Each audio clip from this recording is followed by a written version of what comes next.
బిస్మిల్లాహిర్రహమానిర్రహీం. మిత్రులారా, ఈ రోజున మనము మన కర్మలు లిఖించడం కోసము దైవం చేసినటువంటి ఏర్పాట్లు ఏమిటి, ఈ సబ్జెక్ట్ గురించి మనం తెలుసుకుందాం. రంజాన్ ప్రత్యేక కార్యక్రమంలో మనం ఉన్నాము. దైవం ఏ విధంగా మన కర్మను లిఖిస్తాడు, దానికి ఆయన చిన్న ఎగ్జాంపుల్. గతంలో 10-15 సంవత్సరాలు, 10 సంవత్సరాలు అనుకోండి, 10 సంవత్సరాల క్రితం సీసీ కెమెరాలు ఏమైనా ఎప్పుడైనా మనం చూసామా? మనము చేసే ప్రతి పని కూడా టక్కుమని రికార్డ్ అయిపోయే రోజు కూడా వస్తుంది అని చెప్పేసి మనం ఎప్పుడైనా అనుకున్నామా? లేదు కదా. కానీ ఇప్పుడు సిగ్నల్ జస్ట్ క్రాస్ చేస్తే చాలు, మనకు ఆ చలాన్ వచ్చేస్తుంది ఇంటికి. అంత టెక్నాలజీ పెరిగిపోయింది. స్పీడ్ లిమిట్ కొంచెం దాటితే చాలు మనకు చలాన్ వచ్చేస్తుంది. ఎక్కడి నుంచి? సీసీ కెమెరాలు మనకు అవి మనకు పెట్టేస్తూ ఉంటాయి.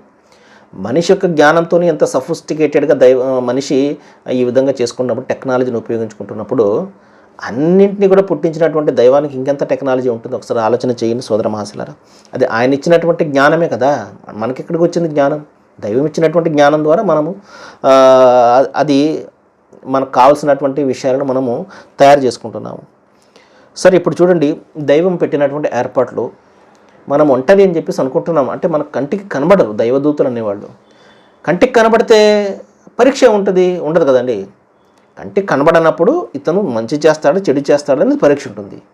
కంటికి కనబడి గట్టిగా ఒక లాఠీ పట్టుకునో లేకపోతే కొరడా పట్టుకునో తప్పు చేసినప్పుడల్లా చటేలు మనం కొడుతున్నాడు అనుకోండి, తప్పు ఎందుకు చేస్తాడు మనిషి? అప్పుడు పరీక్ష ఉంటుంది కాదు కదా. ఇక్కడ దైవము మనకు స్వేచ్ఛనిచ్చాడు, ఫ్రీడమ్ ఆఫ్ చాయిస్ని ఇచ్చాడు.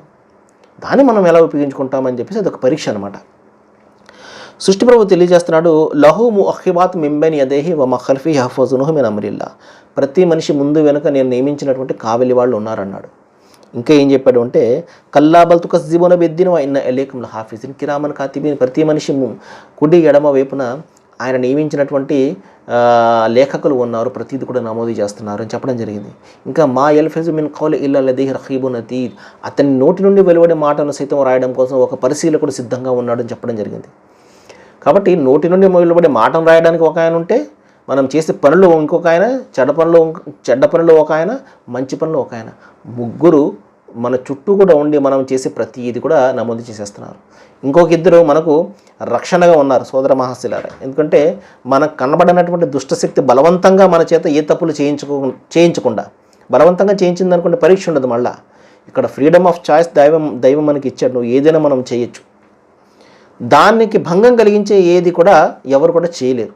ఒక దుష్టశక్తి కనబడినటువంటి శైతాన్ అని చెప్పేసి, లేకపోతే ఇంకొక పేరుతో మనం పిలుస్తుంటాం చూసారా, సాతాను అని, శైతాన్ అని, వీడు ఫిజికల్గా మనలను బలవంతంగా ఏ తప్పు చేయించకుండా ఇద్దరు దైవదూతలు మనం కాపాడుతుంటారు ఎప్పుడు కూడా. కాబట్టి మన మనస్సు ఏదైతే చెప్తుందో అది మనం చేస్తాం తప్పించి ఒకరు బలవంతం ఏది కూడా మనల్ని ఎవరిని కూడా బలవంతం చేయలేరు, మనల్ని ఫోర్స్ చేయలేరు ఎవరు కూడా.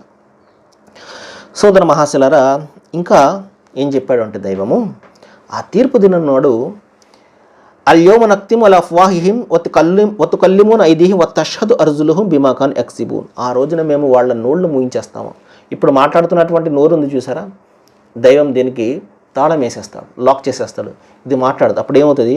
వారు ఏమి చేశారో వారి కాళ్ళు, వాళ్ళ చేతులు సాక్ష్యం ఇస్తాయి అని చెప్పడం జరిగింది. కాళ్ళు మాట్లాడతాయి, చేతులు మాట్లాడతాయి సోదర మహాశిలారా. అదేంటండి, కాళ్ళు ఎలా మాట్లాడతాయి, చేతులు ఎలా మాట్లాడతాయి అంటే? సెల్ ఫోన్ మాట్లాడుతుంది కదండి. కాళ్ళకు చేతులు కనీసం జీవం ఉంటుంది. సెల్ ఫోన్కి ఏం జీవం ఉంది? అది ఎందుకు మాట్లాడుతుంది?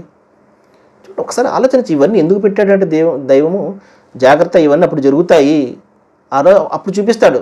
సెల్ ఫోన్ ఎలా మాట్లాడుతుంది ఎప్పుడైనా ఆలోచించావు నువ్వు? ప్రాణం లేనిదే మాట్లాడుతుంది కదా. కాబట్టి ఈ నోటికి ఎవరైతే మాట్లాడే శక్తిని ఇచ్చినటువంటి వాడు ఎవడైతే ఉన్నాడో ఆయనే ఈ కాళ్లకు, ఈ చేతులకు ఆ రోజున మాట్లాడే శక్తిని ఇస్తాడు. అప్పుడు ఈ కాళ్ళు, ఈ చేతులు మనకు వ్యతిరేకంగా ఆ రోజున సాక్ష్యం చెప్తాయి. పలానా రోజున ఒంటరిగా ఉన్నప్పుడు ఈ తప్పు చేశాడు వీడు అని చెప్పేసి. సోదర మహాశిలారా, అరే మన శరీరంలో ఒక భాగమైనటువంటి చెయ్యి మనకు వ్యతిరేకంగా సాక్ష్యం చెప్తే మన పరిస్థితి ఏ విధంగా ఉంటుందో ఒకసారి ఆలోచన చేయండి సోదర మహాశిలారా. ఆ రోజున మనిషి జాతకం మెడకు వేలాడదీయడం జరుగుతుంది. ఆ రోజున మనిషి ఆదరబాదరగా అతను చూసుకుని యా వైలతన్న మాలి హాజల్ కితాబ్ లా యుగాదిరు సగీరతను వల్ల కబీరా ఇల్లా అహసాహా.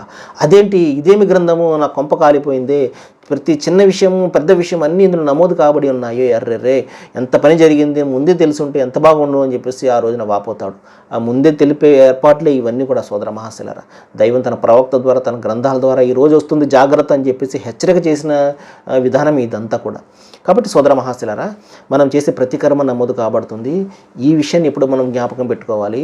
ఇక్కడ ఏదో చేసేసామో, ఒకరిని బాధ పెట్టేసామో, ఒకరిని ఇంకో ఏదో చేసేసామని కాదు, ప్రతీది కూడా అక్కడ జరుగుతుంది. తీర్పు దినం అనేది, ఇక్కడ తీర్పులన్నీ కూడా సరైనటువంటి తీర్పులు కావు, మానవ నిర్మిత తీర్పులు ఇక్కడ అన్నీ కూడా. అందుకనే సత్యం అసత్యంగా, అసత్యం సత్యంగా ఇక్కడ మనకు కనబడుతూ ఉంటుంది. అసలైనటువంటి తీర్పు దినం అనేది ఒకటి ఉంది. రండి ఇస్లాంను తెలుసుకుందాము. వాకిరుద్దావా అనిల్ హమ్దులిల్లాహి రబ్బిల్ ఆలమీన్. సర్వేజన సుఖినో భవంతు. Thank you.